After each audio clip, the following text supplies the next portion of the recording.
कौन सा है? वो देश है आपका फिलिस्तीन। कौन सा है? फिलिस्तीन। वो देश जो है अभी दोस्तों हाल ही में इसकी एक कोर्ट ने क्या आपके अभी दोस्तों इसके कोर्ट ने क्या कर दिया है कि जो गोल्डन राइस हो है, जो गोल्डन राइस होता है और इसके अलावा जो बीटी बैंगन जो है इसके ऊपर इसने रोक लगा दी है। ठीक है, इसको इसने रोक दिया है, इसका उत्पादन रोक दिया इसने अभी हाल ही में। अब आप पूछोगे सर ऐसा क्यों किया दोस्तों इसने? आपके देखो तो गोल्डन राइस जो है, आप जानते हो गोल्डन राइस जो है इसका मतलब क्या होता है? जब दोस्तों चावल के अंदर हम क्या करते हैं तो चावल में हम जो है विटामिन ए डाल देते हैं तो एक गोल्डन राइस होता है। ठीक है, चावल के अंदर जब विटामिन ए जोड़ देते हैं तो गोल्डन राइस बन जाता है वो ना। तो गोल्डन राइस विटामिन ए से भरपूर आपके मात्रा के अंदर दोस्तों होता है। विटामिन ए का मतलब होता है बीटा कैरोटीन। विटामिन ए का मतलब क्या होता है? बीटा कैरोटीन होता है। मतलब जिनकी आंखें थोड़ी कमजोर है ना उन बच्चों के लिए क्या है? उन बच्चों के लिए दोस्तों आपके जो है ये आपके लिए बड़ा महत्वपूर्ण है। फिलिस्तीन नहीं फिलीपींस करना इसको, है ना।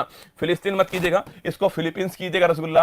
आजकल दोस्तों क्या है, फिलिस्तीन ही है ना चर्चा में आता है करंट अफेयर्स में, इसलिए मेरे से भी फिलिस्तीन निकल गया। ठीक है, इसको फिलीपींस कर लेना ना। विटामिन बीटा कैरोटीन दोस्तों आपके इसके अंदर होता है। और मैंने कहा दोस्तों जिनकी आंखें कमजोर होती हैं उनमें विटामिन ए की कमी होती है, उसको दूर करने के लिए जो है ये गोल्डन राइस तैयार दोस्तों होता है। इस गोल्डन राइस को अनुमति देने वाला पहला देश पता है कौन सा आपको? वो भाई साहब कौन है आपके? ये फिलीपींस है। ठीक है, इस गोल्डन राइस को अनुमति देने वाला क्या है, इसको परमिशन देने वाला पहला देश पता है कौन सा है? वो पहला देश जो है वो आपके फिलीपींस ही था, वो पहला देश भी। ठीक है, और आप तो जानते भी होंगे कि जो आपके अंतरराष्ट्रीय, याद कीजिए, और आपने सुना है ना कि अंतरराष्ट्रीय चावल अनुसंधान केंद्र कहां पर है? अंतरराष्ट्रीय चावल अनुसंधान केंद्र जो है वो भी दोस्तों आप जानते होंगे कि मनीला के अंदर है। और मनीला किसकी राजधानी रसगुल्ला? तो ये मनीला जो है वो किसकी है? वो फिलीपींस की राजधानी। ठीक है, तो मनीला फिलीपींस जो है यहां पर दोस्तों अंतरराष्ट्रीय चावल अनुसंधान केंद्र है, ये भी आपको ध्यान रखना है। ठीक है, अभी हाल ही में इसके ऊपर रोक लगी है। रोक क्यों लगी है उस पर बात करेंगे। ठीक है हम दोस्तों ना।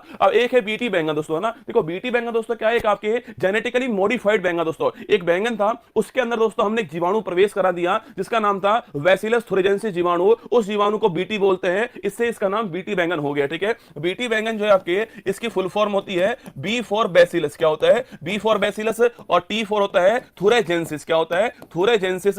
और दोस्तों यह एक जीवाणु होता है ना, ये जीवाणु होता है, इसको दोस्तों बैंगन में प्रवेश करते हैं जिससे आपके बैंगन कौन सा बनता है? बीटी बैंगन बनता है। इसको बोलते हैं आनुवांशिक रूप से लिखना, आनुवांशिक रूप से परिवर्तित बैंगन कहते हैं इसको। जेनेटिकली मॉडिफाइड आपके जेनेटिकली मॉडिफाइड बैंगन होता है, यह भी आपको ध्यान रखना है। ठीक है, इसमें दोस्तों बहुत सारे एलिमेंट्स जोड़ने के लिए इसको बीटी बैंगन को तैयार किया गया। अब दोस्तों इन्होंने ये कहा, इस पर भी रोक लगा दिया ना। इनका दोस्तों कहना यह है कि ये जो है विटामिन ए का सोर्स है इधर वाला, ये बैंगन भी आपके बहुत महत्वपूर्ण है, पर कहीं ना कहीं दोस्तों ये दोनों चीजें जो है ना वो भविष्य में लंबे टाइम के लिए शरीर के ऊपर नेगेटिव इफेक्ट डाल सकती हैं, इसलिए हम इनको अभी क्या कर रहे हैं? अभी इनको रोक लगा रहे हैं। ये आपके फिलीपींस देश ने अभी दोस्तों हाल ही में जो वहां की कोर्ट है उसने आदेश जारी किया है। आप सोचिए जिस देश ने पहली बार शुरुआत